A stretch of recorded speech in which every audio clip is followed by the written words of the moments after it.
Good evening बच्चों।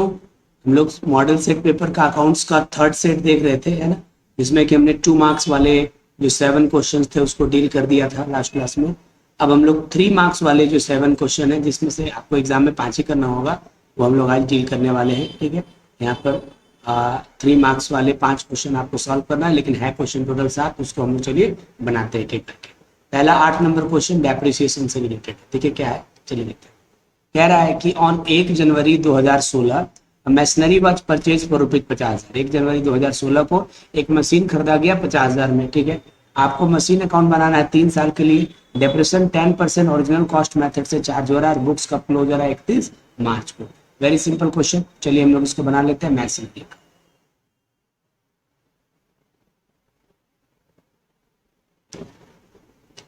Column जैसे draw करता है वैसे कर लेंगे हम लोग।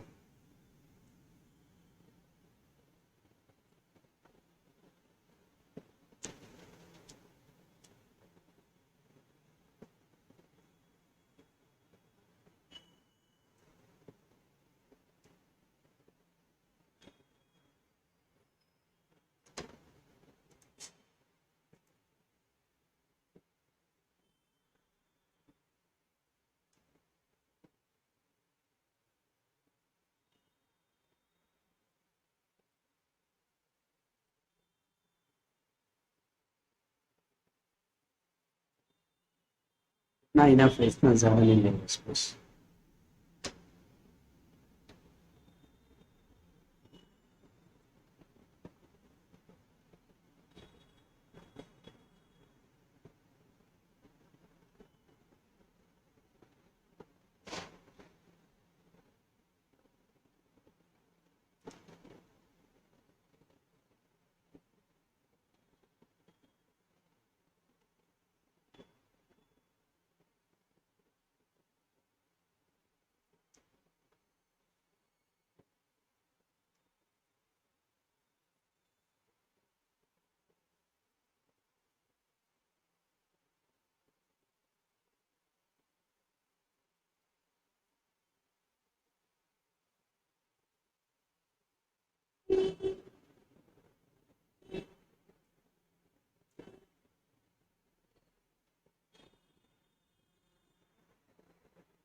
इस तरह से हम लोग कॉलम ड्रॉ कर लिए।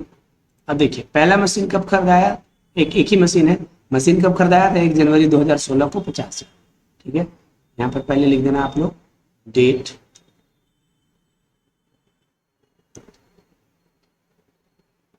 पार्टिकुलर्स, अमाउंट रुपीज, फिर डेट, पर्टिकुलर अमाउंट रुपीज। ठीक है, इधर पे डेबिट और इधर में, है ना। पहला मशीन खरीदाया 2016 1 जनवरी, 2016 1 जनवरी टू बैंक अकाउंट। कितने मशीन खरीदाया, 50।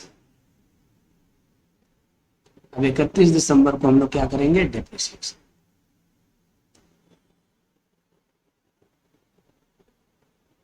टेन परसेंट कर देना है, तो 50,000 का 10% 5,000 होगा, क्योंकि सालों भर यूज हुआ। बैलेंस शीट ही निकाल,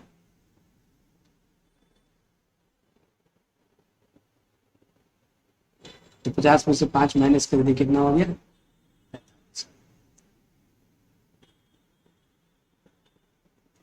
यह भी हो गया 50,000, यहाँ भी हो गया 50,000। यही सीरी 2017 1 जनवरी को क्या बन जाएगा, टू बैलेंस बीडी 45। फिर 2017 में भी सालों भर यूज हुआ, फिर 2017 के 31 दिसंबर को क्या करेंगे हम लोग, डेप्रिसिएशन, है ना। चूंकि स्ट्रेट लाइन मेथड है बच्चों, है ना, ओरिजिनल कॉस्ट मेथड है, इसलिए हमेशा 50,000 का ही निकलेगा। फिर 50,000 का 10% इस साल में कितना हो जाएगा, 5।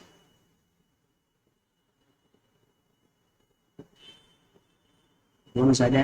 अच्छा, उसके बाद बैलेंस शीट ही निकाल लेते हैं सेम डेट पर। 45 में से 5 माइनस हो गया, कितना बच गया, 4। फिर दोनों साइड 45 हो गया। फिर 2018 आ गया, 2018 के 1 जनवरी को ट्रू बैलेंस BD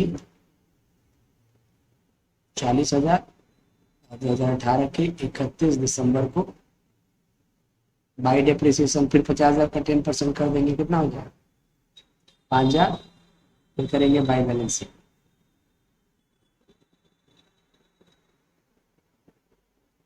पैंतीस 40,000 यहाँ भी हो गया, 40,000 ठीक है। फिर 2019 के 1 जनवरी को लिख देंगे टू बैलेंस BD 35,000। इतना ही अकाउंट बनाना था, इतना ही हमारा होगा, ठीक है। क्योंकि 3 साल ही बनाना था, 3 साल हमारा यहाँ पर, ठीक है। ये मैशनरी अकाउंट 3 साल के लिए बनाना था, 3 साल के लिए हम लोगों ने मशीन अकाउंट बनाया, वेरी सिंपल।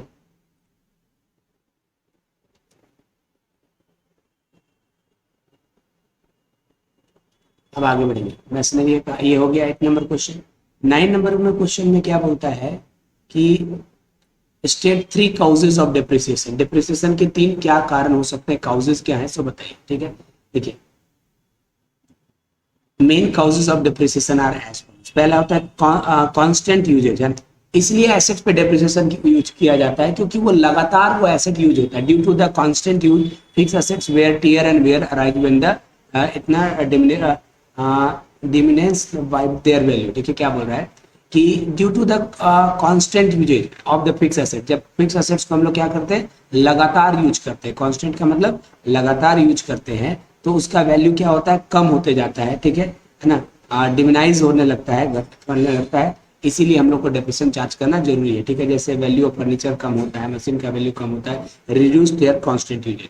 तो पहला काउज क्या है डेप्रिसिएशन चार्ज करने का, क्योंकि एसेट लगातार यूज होता है। उसके बाद क्या होता है एक्सपायरी ऑफ द टाइम, कोई भी एसेट एक समय के बाद वो यूज करने योग्य नहीं होता। There are certain asset which has definite span life of the use or not use, ठीक है क्लियर है। अब कुछ ऐसे एसेट होता है चाहे उसका यूज करें चाहे ना यूज करें, एक दिन उसका लाइफ खत्म हो जाता है, ठीक है। अच्छा, in the other word the value of asset reduce passes the time, है ना, आप समय बीतने के बाद एसेट का वैल्यू कम होता है। जैसे फॉर द एग्जांपल लीज पर लिए कोई प्रॉपर्टी, अब हम लीज पर यूज करें ना करें लीज अपने आप खत्म हो जाएगा, पेटेंट कोई चीज का खत्म हो जाएगा, ये दूसरा रीजन है। तीसरा क्या है आपका ऑब्सोलेंस, है ना, ऑब्सोलेंस का मतलब due to the new innovation, है ना, नया नया आज के डेट में खोज होने लगता है, तो new machine install in the place of old, और इस कारण से भी हमारा पुराना वैल्यू का मशीन का वैल्यू डिक्रीज हो जाता है, ऑब्सोलेंट, और वो एक दिन बेकार बन जाता है। तो 3 कारणों से हम लोग डेप्रिसिएशन चार्ज करते हैं, 3 कारण पूछा था। पहला लगातार यूज करते हैं, उसके कारण से कुछ एसेट्स का एक समय के बाद लाइफ खत्म हो जाता है, और कुछ एसेट जो होता है जब नए इन्वेस्टमेंट के बाद पुराना वाला क्या हो जाता है ऑब्सोलेंस बेकार हो जाता है, ठीक है। ये हो गया हमारा 9 नंबर क्वेश्चन। 10 नंबर बोलता है what is the secret reserve, है ना। देखिए रिजर्व एक होता है ओपन रिजर्व और एक होता है सेक्रेट रिजर्व। सेक्रेट रिजर्व क्या होता है, देखिए यहाँ पे क्या होता है कि sometimes some such reserve which is not disclosed in the balance sheet are created। कुछ ऐसे रिजर्व होते हैं जिसको हम बैलेंस शीट में नहीं दिखाते, है ना, उसको हम लोग क्या बोलते हैं secret reserve. This reserve are known as the secret reserve, है ना। The actual financial condition is better than the disclosure, ठीक है। The actual financial position is better than that disclose, ठीक है। मतलब क्या होता क्या है देखो, जैसे मान के चलो सेक्रेट रिजर्व क्या होता है, लैंड एंड बिल्डिंग का वैल्यू 5 लाख, है ना, लेकिन आप जानबूझ के लैंड एंड बिल्डिंग का वैल्यू 4,80,000 दिखा दी, एक तरह से आपने 20,000 वैल्यू घटाया, तो ये कहलाएगा सेक्रेट रिजर्व, है ना। तो वही होता है, क्या होता है कुछ ऐसे होते हैं जिसको रिजर्व ना लिख के बल्कि किसी बैलेंस शीट के एसेट वैसेट में कम करके दिखाया जाता है, उस तरह के रिजर्व को हम लोग क्या बोलते हैं सेक्रेट रिजर्व, है ना। The actual financial condition better than the disclosure, है ठीक है, लेकिन जो बैलेंस शीट में एक्चुअल दिख रहा है उससे एक्चुअल स्थिति उससे बेहतर होता है, ठीक है। डी पॉल क्या बताते हैं, पॉलर क्या बताते हैं, secret reserve is the reserve that is not disclose in the balance sheet. Spicer and Pegler क्या बोलते हैं, the secret reserve of any defined the reserve existing amount which is not disclose in the face of the S balance sheet, है ना। मतलब वही बात बोल रहा है, जो रिजर्व बैलेंस शीट में नहीं दिखाया जाता उसको सेक्रेट रिजर्व कहते हैं, ठीक है। अच्छा बोल रहा है then the clear from the above definition when the reserve is not shown in the balance sheet is called the secret reserve. मतलब यही आपका मेन डेफिनेशन होगा, जो बैलेंस शीट में नहीं दिखता। क्या रीजन होता है हम लोग को सेक्रेट रिजर्व बनाने का, ठीक है। तो पहला होता है कि strength of the internal position organisation है, ठीक है। देखिए क्या हो रहा है कि ऑर्गेनाइजेशन का जो इंटरनल पोजीशन को बेहतर करने के लिए, ठीक है। अच्छा उसके बाद बोल रहा है हाइड द आप प्रोग्रेस ऑफ द ऑब्जेक्ट देखिए, आप फर्म का जो प्रोग्रेस है वो दूसरे अपने रिवाइवल मतलब क्या है, अपने अपोनेंट से, अपने कॉम्पिटिटर से क्या करते हैं, छिपाना चाहते हैं। High the inefficiency of the manager of director, ठीक है। क्या होता है कि अपने ऑर्गेनाइजेशन का जो मैनेजर है और डायरेक्टर है उनका एफिशिएंसी को छुपाने के लिए, ठीक है, क्लियर है। अच्छा, उसके बाद बोल रहा है अनडिस्कवरेबल लॉस को छिपाने के लिए और वर्किंग कैपिटल को बढ़ाने के लिए सेक्रेटरी रिजर्व बनाया जाता है। आगे बढ़ेंगे, कैलकुलेट नेट प्रॉफिट, है ना। यहाँ पर क्या है, इस पे आधार पर आपको ग्रॉस प्रॉफिट निकालना है। सॉरी, देखिए यहाँ पर क्या दिया हुआ है, नेट सेल दिया हुआ है और ग्रॉस प्रॉफिट कितना बोला, 20% ऑफ कॉस्ट, है ना, ठीक है। अब यहाँ पर कैसे निकलेगा आपका नेट प्रॉफिट। प्रॉब्लम यह है कि यहाँ पर बच्चों प्रॉफिट जो है वो कॉस्ट पे बोला आ रहा है, अमाउंट किसका दिया हुआ है, सेल का। तो कैसे बनाएंगे, आइए देखें। Let cost equal to rupees, मान लीजिए कि कॉस्ट, तो ग्रॉस प्रॉफिट कितना हो जाएगा, कॉस्ट का 20%, है ना, यानी क्या हो जाएगा आपका 100 इंटू 20 डिवाइडेड बाई 100 यानी 20 रुपीज। तो सेल कितना हो जाएगा, 100 रुपए में खरीदे, 20 रुपए प्रॉफिट लिए, यानी सेल कितना हो जाएगा 120। तो यहाँ पर देखो सेल और ग्रॉस, सेल को हम लोग कितना लिए 120, तो ग्रॉस प्रॉफिट का अमाउंट कितना आया 20, है ना। सेल यहाँ ऑलरेडी दिया हुआ है 1,50,000, तो इस हिसाब से हमारा ग्रॉस प्रॉफिट कितना, वेरी सिंपल, ग्रॉस प्रॉफिट बराबर 1,50,000 इंटू 20 बाई 120, है ना। ये मेरे हिसाब से ये 6 बार में कटेगा तो 25,000। फिर से एक बार समझा, प्रॉब्लम क्या है यहाँ पर बच्चों कि अमाउंट तो सेल का दिया लेकिन प्रॉफिट कॉस्ट पे बोला है। तो हम लोग कॉस्ट को पहले 100 माने, फिर कॉस्ट का ही 20% ग्रॉस प्रॉफिट निकाल दिए, तो सेल मेरा कितना हो जाएगा 120। तो सेल अगर 120 है तो ग्रॉस प्रॉफिट 20 है, तो यहाँ पर सेल ऑलरेडी 1,50,000, तो इस हिसाब से हम लोग ग्रॉस प्रॉफिट यहाँ से निकाल दें। नेक्स्ट क्वेश्चन की ओर बढ़ते हैं, what is the contingent liability, है ना। देखिए कॉन्टीजेंट लायबिलिटी के बारे में क्या बोलता है,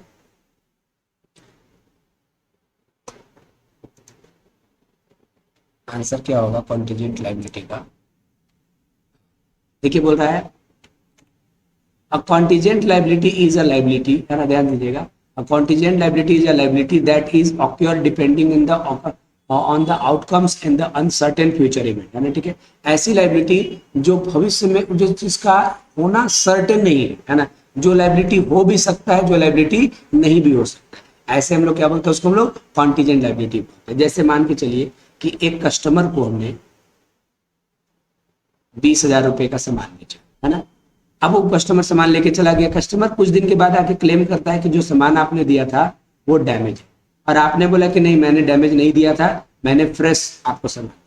कस्टमर कहता है कि आपने जो सामान पहले तो 20,000 का सामान बेच दिया, कुछ दिनों के बाद या एक आध महीने के बाद कस्टमर आके बोलता है कि आप जो हमको सामान दिए थे वो डैमेज है, आपने बोला कि नहीं मैंने फ्रेश दिया, आपने घर में जाकर डैमेज किया, ठीक है। तो वो आदमी क्या कर दिया कि आपके अगेंस्ट केस फाइल, ठीक है। अब आप पैसा देंगे कि नहीं देंगे ये डिपेंड करता है न्यायालय के ऊपर। अगर न्यायालय बोल देगा आपको पैसा देने के लिए, सामान नया देने के लिए, तो आपको देना पड़ेगा, नहीं बोलेगा तो नहीं देना पड़ेगा। तो ये सर्टेन नहीं है ना। ऐसी लायबिलिटी जो भविष्य में देना, जिसका पेमेंट करना पड़ भी सकता है, नहीं भी कर सकता है, ऐसी लायबिलिटी को हम लोग क्या बोलते हैं, कॉन्टीजेंट लायबिलिटी, है ना, ठीक है। तो वही बोल रहा है depending outcomes on the uncertain future event, है ना। The contingent liability is recorded in the contingency like the amount of the liability in the reasonable estimated, है ना। ये इसको कॉन्टीजेंसी अनुमान की तरह दिखाया जाता है, एस्टिमेशन के आधार पर दिखाया जाता है। द लायबिलिटी में be disclose in the foot note, है ना। अच्छा, बैलेंस शीट जैसे हम लोग बनाते हैं तो इस तरह की लायबिलिटी को यहाँ न लिख के, बल्कि कॉन्टीजेंट लायबिलिटी का अमाउंट हम लोग अंदर में लिखते हैं, है ना, ठीक है, फुट नोट में लिखा जाता है ना, अनलेस इन द कंडीशन, ठीक है। अच्छा, ऑफ द फाइनेंशियल स्टेटमेंट। इसका अगर एग्जाम्पल पूछे कॉन्टीजेंट लायबिलिटी का क्या लिखना होगा, तो इसका होता है एग्जाम्पल बिल डिस्काउंट,